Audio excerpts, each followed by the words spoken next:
Good morning. Welcome to Capernaum. Glad to have you here. Always nice to have people. Your name, sir? Mr. Bravati. Ravati. You owe 40 denarii for tax. I'm Nelly. I'll check with you. She owes 20. That's 60. All right. And your name, sir? Steve. Steve what? Clark. Clark. Strange name. 60 denarii. We'll check with you later. I'll be coming to some of the rest of you a little bit later as well. You see, this is my tablet. You have a tablet at home? This is the original tablet. You see, I can write on it. It's got wax in it. If I make a mistake, I did make a mistake. There's a flat end, I can erase it. You owe 65, not 60. Okay, I made that correction. Thank you. This is a way to keep track of things. You see, in Capernaum, you call it Capernaum. We Romans call it Capernaum. And by the way, I'm just known as the centurion of Capernaum. Because you see, Capernaum is on a very interesting road. Via Mar, the way of the sea, the way of the Philistines.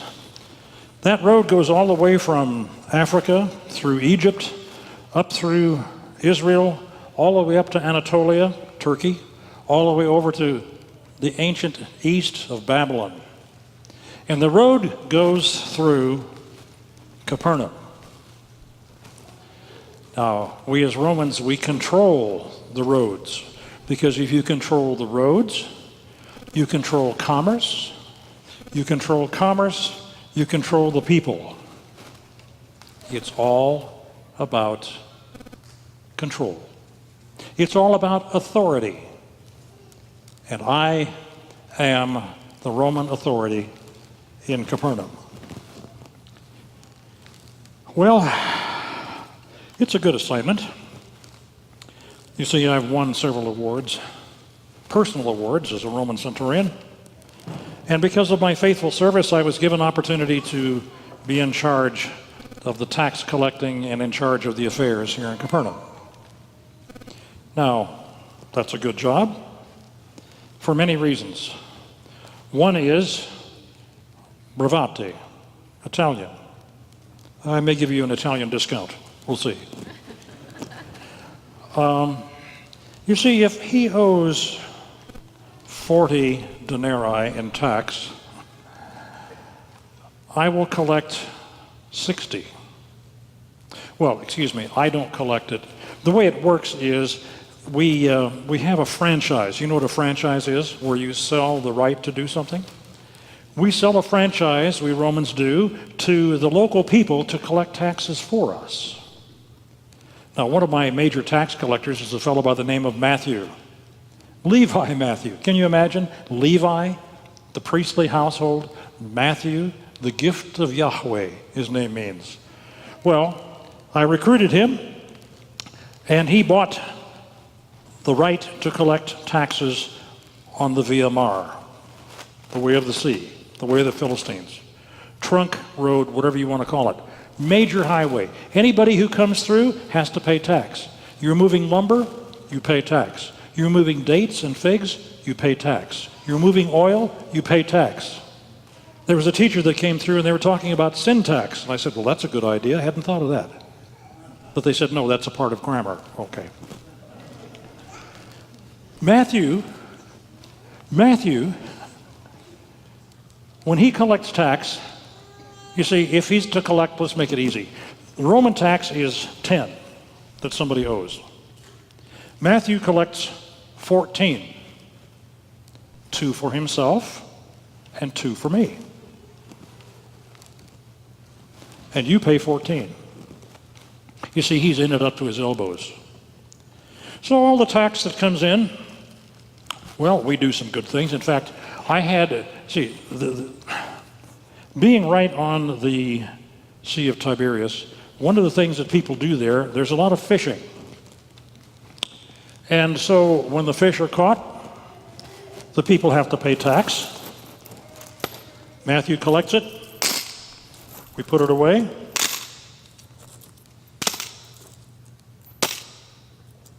And as the tax comes in, I thought, I need to do something to help the people.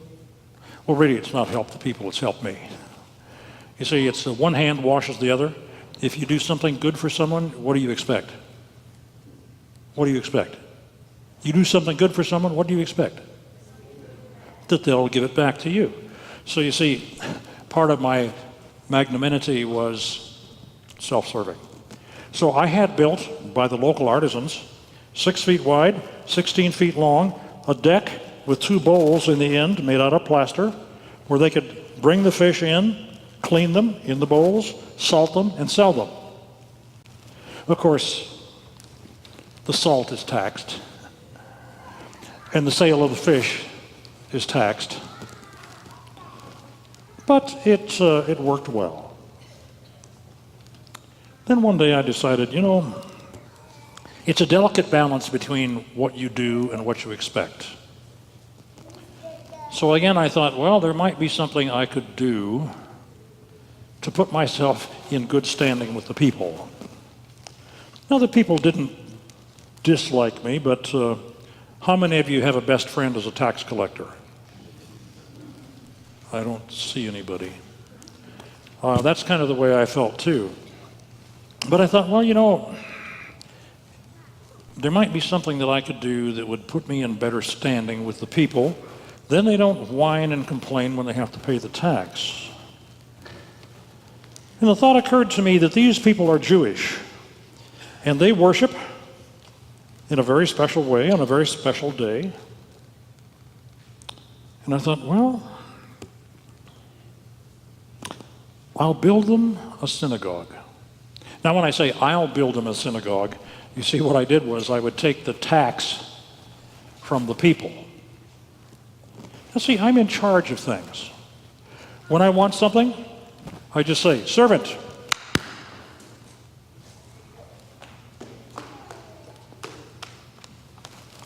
Thank you. You see, it's very simple. When you're in charge, you help things happen. And so what I decided to have happen was to build a synagogue.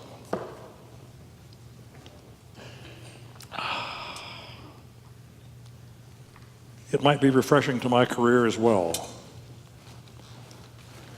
And so I worked with the local artisans.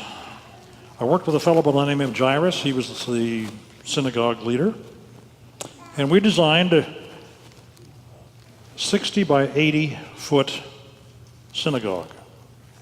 No small synagogue. Maybe small in your terms, but for that community it was quite good.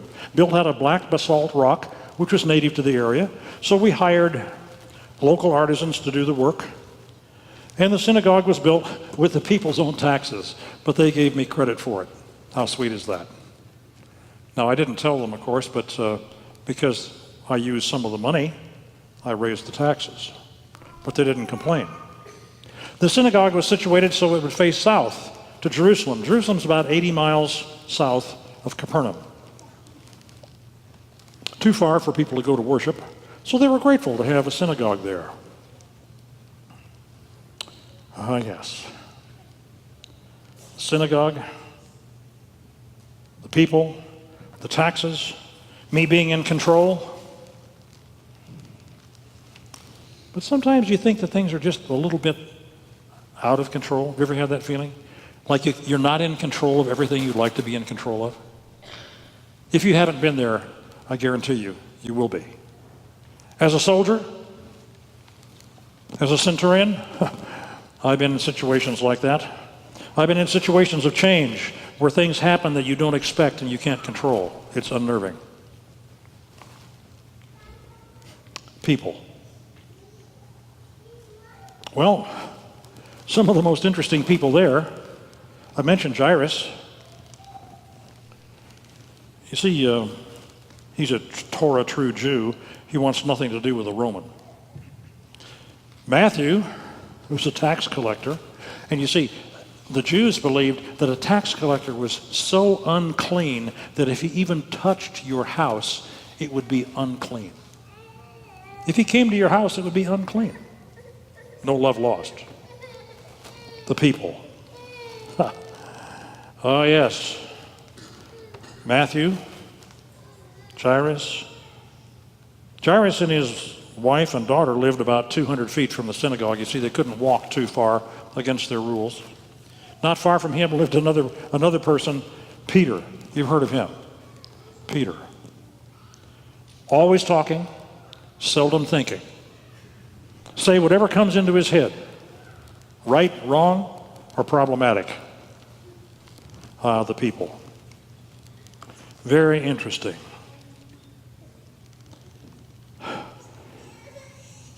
And then there was this man that kept visiting Peter's house. A man by the name of Jesus. You may have heard of him. Oh, I'd heard of him. I'd heard rumors about him. I'd heard people say, you need to watch this Jesus because he's getting great numbers of people to follow him. Well, when people are following someone, I have to pay attention. This ring says like this, SPQR. I serve the Senate and the Populesque of Romana, the Senate and the people of Rome. Right here on the ring, the Senate and the people of Rome. You've heard of a signature? What is a signature for? It validates something, is that not correct? This is a signet ring with a Roman eagle. You see, I serve the Senate and the people of Rome. It's my responsibility to do that. Well, in order to do that, I believe in gods. This ring is an aegis. It's the skin of a goat that the gods use to cover themselves like this. And so I wear this asking for the gods to cover me, give me direction. So I'm not a pagan, kind of. But Jairus was willing to work with me on the synagogue. Matthew was collecting taxes for me. And then Jesus kept coming into the town, Jesus. And I kept watching and wondering, who is this man? He bears watching. It's like that shield. It's there to protect me, and I have to protect Rome and the interests of Rome. I have to protect myself. I'm very capable of that. It's called a gladius. So I kept watching this Jesus. And then one day, much to my surprise and shock, I heard a rumor, and then I heard someone who came to me and said, "Centurion, you won't believe it. But Matthew, who was manning the tax booth right there on the Via Mar, earning a good income for himself and for me, they said, Matthew just walked off, left the taxes to follow Jesus." What? Talk about change. I mean, Matthew left a lucrative job to follow Jesus? Who would do that?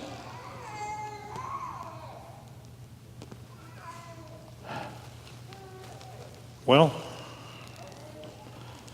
I had to watch this Jesus. And I did. See, there were sayings about what he would do, that he did mighty things, that he did miracles. Do you believe in miracles? Do you really believe in miracles? I mean, really, do you? I won't ask you to raise your hand, but I'm not so sure about miracles. I believe in hard work. I believe in my sword. I believe in my side knife. I believe in my authority. Miracles?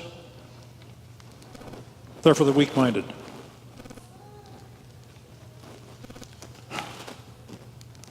Then it was reported to me that Peter was out fishing, fished all night, caught nothing. He came back into shore, and Jesus was preaching on the mountainside. Oh, I went to hear him at a time. I stood at a distance. An interesting man, interesting things. He would say things like, "You have been told this, but I tell you that." And he added depth to the meaning. Peter was fishing his nets, and Jesus came to him and said, let's go out into the sea. And Jesus preached from the boat. And then they told me they went out further, and Peter caught so many fish it almost put the boat down. He had to call for help. They said it was a miracle. Well, it was a lot of fish. I said, that's great. That's a lot of tax. I can handle that. But the miracles went on. The miracles went on. There was a man that came to the synagogue with a withered hand, the synagogue that I'd helped build. And Jesus was challenged by the people, by the religious leaders. They'd come 80 miles up from Jerusalem to harass him. And Jesus called the man to the front and he said, is it right to do good on the Sabbath or to do ill? To heal or to kill? They didn't answer. Then, as it was reported to me, Jesus said to the man, stretch out your hand. You see, Jesus didn't hide this. He did it in front of everybody. In front of the rulers. In front of the common people. In front of the people who I understood wanted to take his life. And the man's hand was restored. A miracle. Another story about Peter. The people from Jerusalem came up. You see, not only did the Romans tax, but the Jews also taxed their own. The temple tax. They asked Peter if he paid the temple tax. And Jesus was there. And so Peter went in and talked to him and asked. And Jesus sent him out to fish. And he said, you'll catch a fish, and inside the fish's mouth is enough tax to pay for your taxes and my taxes. Can you believe it? But it happened. I understand that Jesus told Peter to catch the fish not with a net, but with a line on a hook. And I was told by people that were there, I wasn't there, but I was told by people there, Peter caught a nice big fish, and he opened its mouth, and he took out a coin.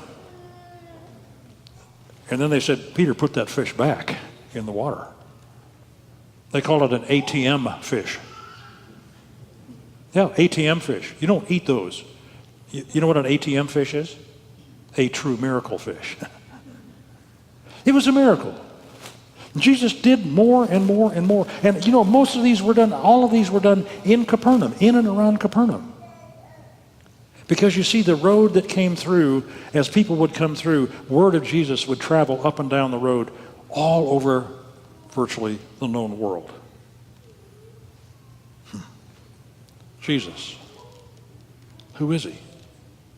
He heals lepers. He heals demoniacs. He heals people. Maybe he does miracles.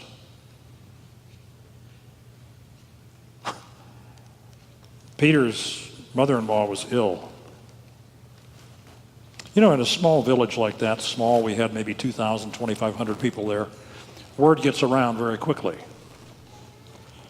And Peter's mother-in-law was ill, and Jesus came and healed her. Another time Jesus was teaching, he was at Peter's house, and the crowds were so big, and he was inside the house, Jesus was. And some friends of the man who was ill, 4 of them, they couldn't get through the crowd, and they went up on the roof, and they tore the roof apart and let the man down through, and Jesus healed the man and forgave his sins. Who is this Jesus? I thought to myself, well, okay, fine, then Peter will have to apply for a building permit. I'll tax that. He'll have to get some more lumber to fix his roof. I'll tax that. So maybe Jesus is doing me a favor too. You see, I was looking out for myself. I heard Jesus teach on the mountain. They called it the Mount of Beatitudes. He said some marvelous things. I began to take notes because here was a man who had much to say.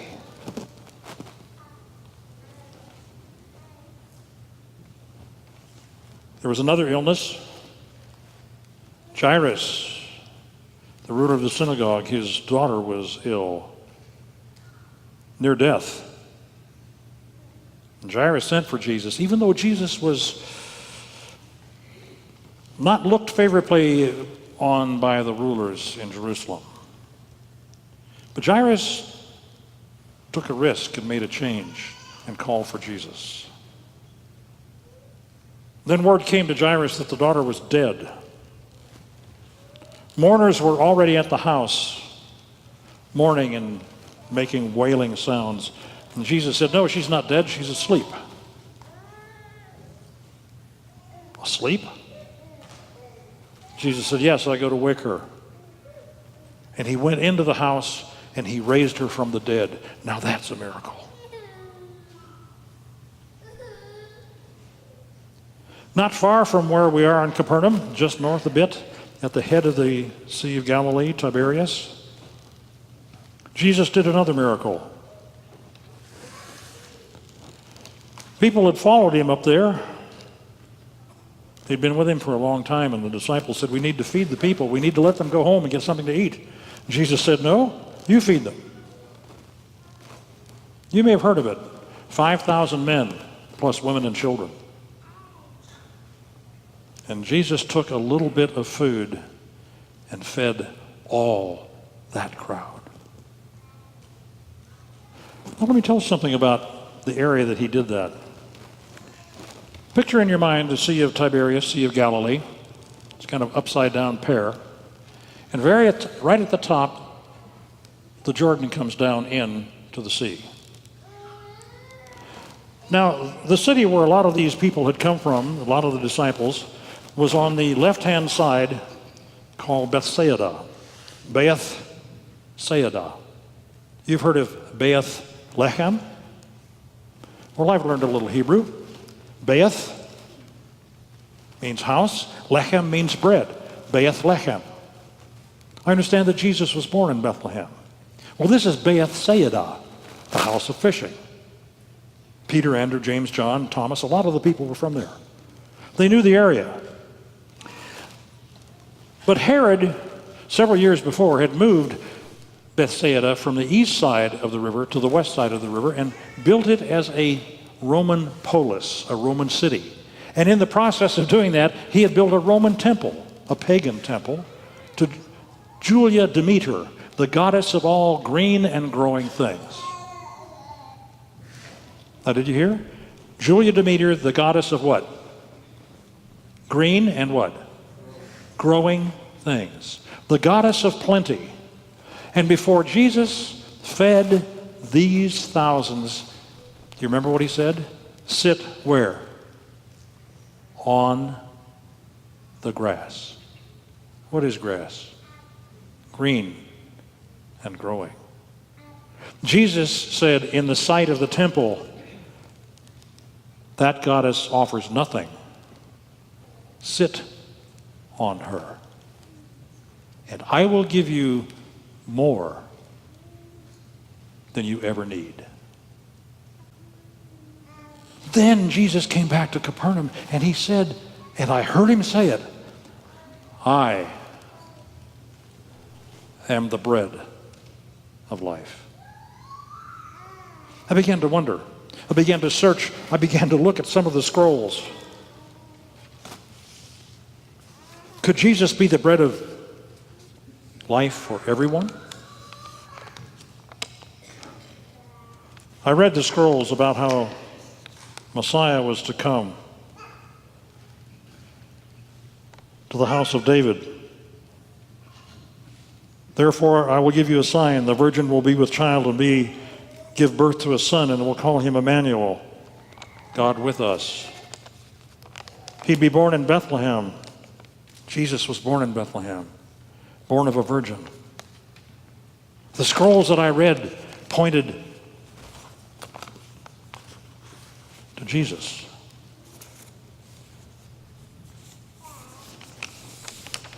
I read in other scrolls of Isaiah,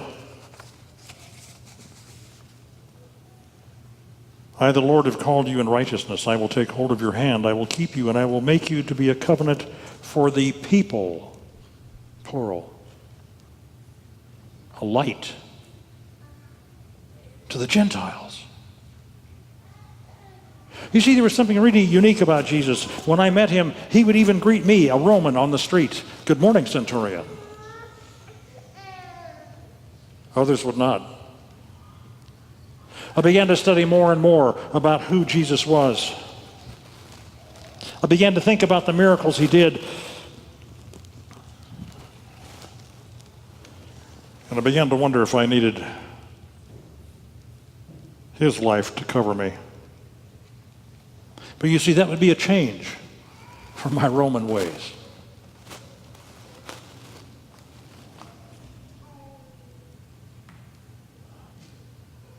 Then one day, one of my young men, one of my servants, was ill, violently ill. He obviously needed help.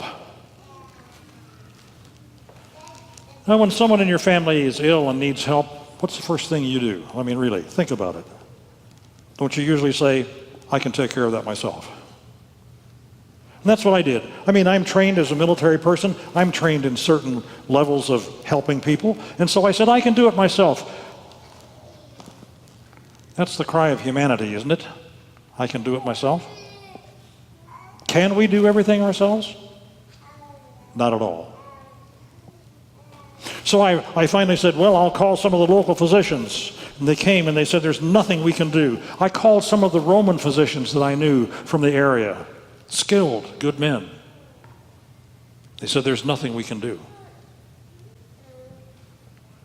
Now, I'm a man who's used to being in control, used to saying, do this, do that, and people do it. And now I'm out of control. It's nothing I can do. But you know what I've learned? It's when things are out of our control that we're able to be open to change. Now, I've just given you a list of the miracles that I'd heard and seen Jesus do. Jesus, the man of miracles. I needed a miracle for my servant. Did you hear that? Who did I need the miracle for? Somebody else. Not for me, thank you. I'm fine. I don't need to change. I'm in charge. I'm decorated. I'm wealthy. I have position. I'm fine. I don't mind if you help someone else. But I'm good. I've got it.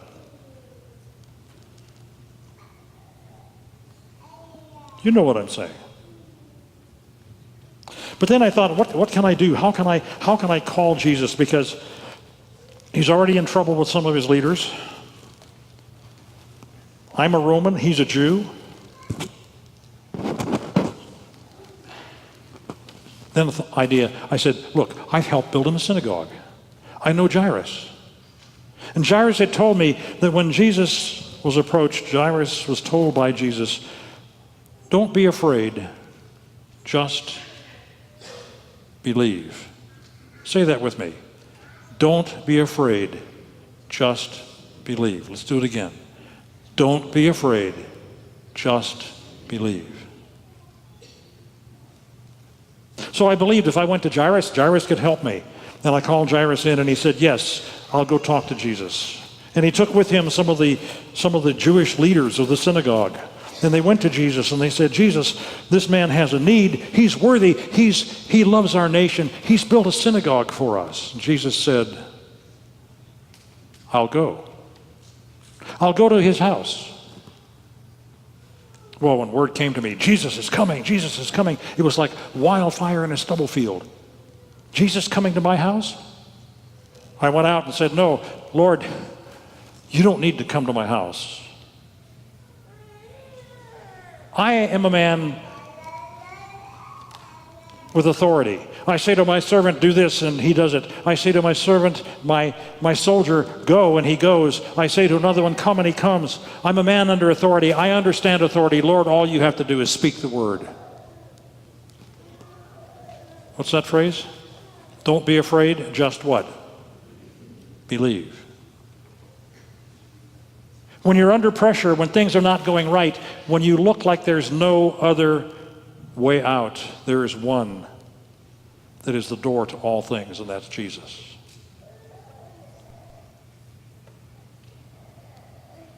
Jesus stopped on the road. He turned to the people and he said, I've not found this kind of faith not even among the faithful. Then he said, many will come from east and west and sit down at the meal with Abraham and Isaac and Jacob, but the called will be cast out. Then he turned to me and he said, go home. It will be done just as you, what's the word? Believed. A miracle. I went home. My servant was healed. See, Jesus had touched Jairus' daughter. Jesus had touched other people. Jesus had healed a woman who just touched the hem of his garment. He didn't touch my servant, but he said, it shall be done as you believe.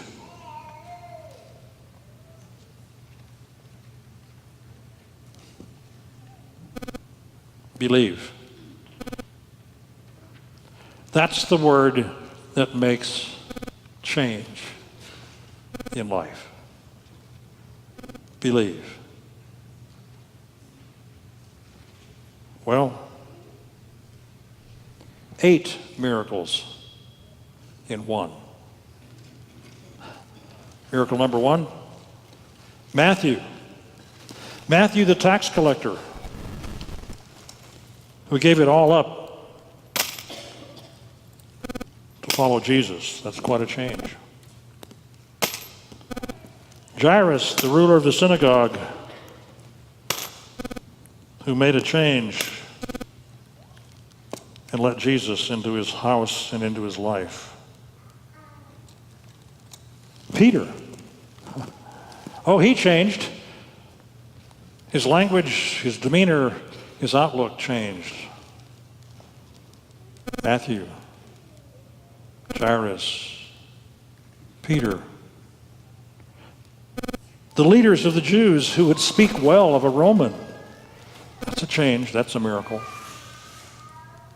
The miracle that Jesus would come to my house, that Jesus would come to me and to you, that Jesus healed my servant. How many is that? How many miracles? How many? The 7th miracle is Jesus changed me. Jesus helped me realize I can't do it myself. I need him. And I believe. That was the miracle. What about the 8th miracle? The 8th miracle is yours. What do you believe? In whom do you believe? How are you willing to commit your life to Christ? You see, his power is the same today as it was on those dusty roads of Capernaum. His power to heal, his power to deliver, his power to give you a daily life that's positive even in negative times. You see, I've learned this. He's in control of what I can't control. He knows what I need before I know I need it. His timing is always right. It may not be in the timing that I would prefer, but his timing is always right. And 4th, when I believe in him, it changes my life and will change yours as well. Well, I have to take the taxes to the next higher authority. I'm still doing my job. But you see, when I deliver the taxes, I'm not just going to deliver the taxes. I'm going to deliver a message of what Jesus did for me. And that's worth more than any amount that's in this box.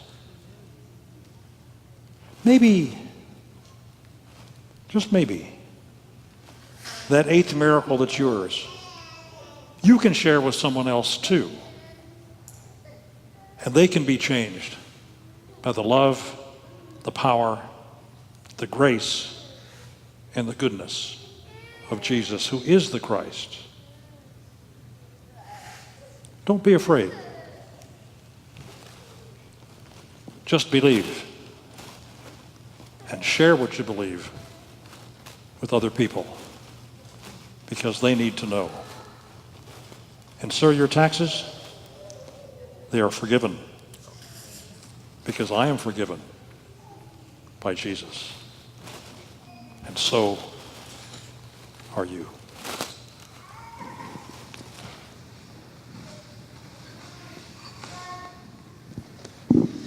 Amen. I believe the Holy Spirit has been with us this morning in the receiving of that message. I would like to draw your attention to the Connect card. If you would look at the pew back in front of you, next to your hymnal, and also next to the tithe and offering envelope, is another way that we can connect. If you're a new member, if you're a visitor today, here for the first time, if you're seeking to take a step in your relationship with Jesus, you heard something today, you were moved by the Spirit, whatever it may be, please feel free to fill this card out. It will be collected by the deacons as they collect the tithes and offerings today. There's also a blue card in front of you as well if you want to write a note to somebody that you don't see today. Just another way to connect. Please drop that off in the offering as that's collected up this morning.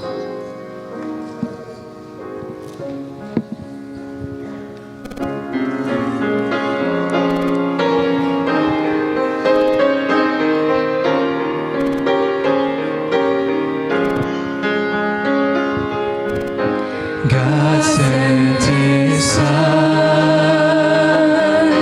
they called him Jesus. He came to love, heal and forgive. He lived and died to buy my pardon. Empty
because he lives, we can take the message from today and claim that same transformative power that changed the centurion's heart. Let's bow our heads.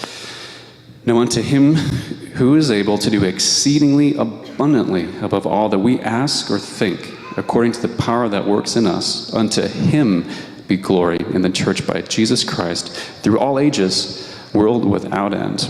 Amen.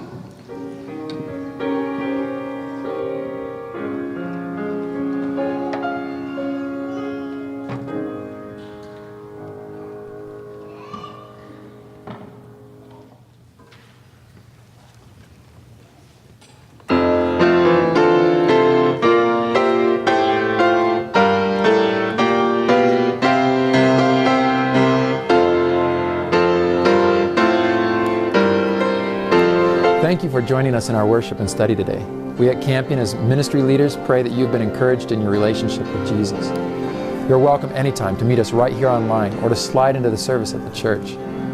But here's an extra invitation. We want to be a blessing to you. If today you have a burden on your heart or a petition, our prayer team and pastors would be honored to join you in praying. Or if you're struggling with where God is or have a Bible question, we're here to serve. There are 3 ways you can reach out. We'll have these on the screen for you. You can call us, 970-667-7403, or you can text us, 970-541-9919, or you can email us, pastor@campionchurch.org. That's pastor@campionchurch.org. And until we meet again, heaven's blessings to you.